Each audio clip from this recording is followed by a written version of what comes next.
Virus corona merupakan keluarga besar virus yang dapat menginfeksi burung dan mamalia termasuk manusia.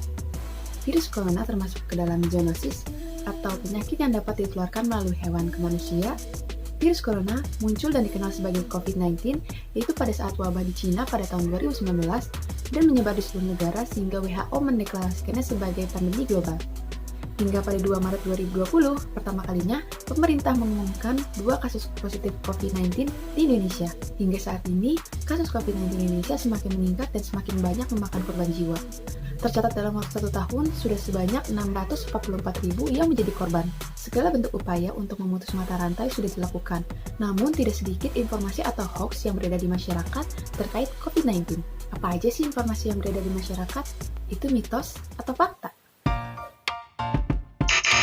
Mitos, bawang putih memiliki sifat antimikroba, namun belum ada penelitian yang membuktikan bahwa bawang putih telah melindungi orang dari infeksi virus corona. Mitos, cabai memiliki kandungan capsaicin yang bertindak sebagai antioksidan, namun apabila kita mengonsumsinya secara berlebihan dapat mengiritasi tenggorokan dan lambung. Dan juga belum ada penelitian yang membuktikan bahwa cabai dapat mencegah infeksi virus corona. Mitos. Tidak ada bukti yang spesifik yang menjelaskan bahwa makan makanan yang beku atau es krim yang diolah secara higienis dapat menyebabkan infeksi virus corona. Mitos. Dalam situasi normal, virus corona ini tidak menyebar melalui udara, melainkan melalui percikan ludah atau droplet. Penularan melalui udara terjadi dalam kondisi tertentu seperti pada laboratorium dan fasilitas pelayanan kesehatan khusus, seperti ruang isolasi dan perawatan khusus, di mana terjadi kegiatan petugas yang melakukan prosedur menghasilkan aerosol pada pasien COVID. Fakta, kita tidak dapat mencegah infeksi virus corona melalui satu jenis bahan makanan saja. Dengan menerapkan gaya hidup sehat melalui gizi seimbang, dapat mempertahankan sistem imunitas tubuh terhadap serangan virus. Fakta.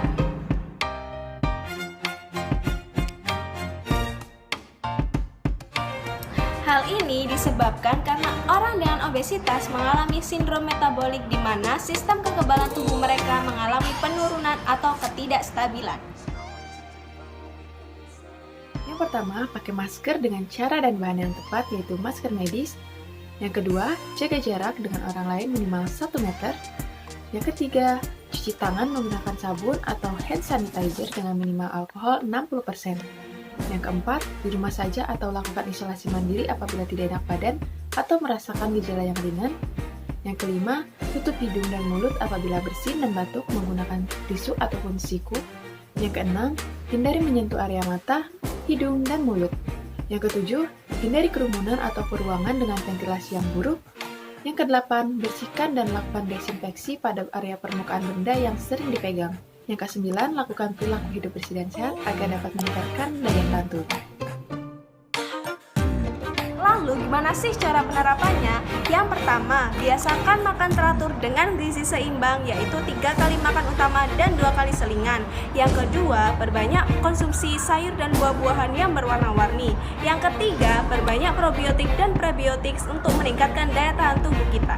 Yang keempat, konsumsi makanan atau minuman berempah seperti jahe, kunyit yang mengandung sifat antiinflamasi dan antioksidan. Yang kelima, batasi penggunaan gula, garam, dan lemak. Yang keenam, cukupi cairan sehari sebanyak 8 gelas sehari. Yuk kita bahas bersama cara penerapannya. Menu makan pagi, ada nasi, pepes tahu, ikan tongkol, sayur bayam, dan mangga. Untuk menu makan siang, ada nasi merah, nugget tempe, perkedel ikan, sayur sop, dan semangka. Untuk menu makan malamnya, kalian bisa lihat di sini.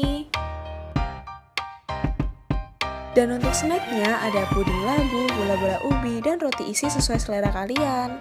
Ada juga salad buah dan sayur, jus buah, dan minuman berempah.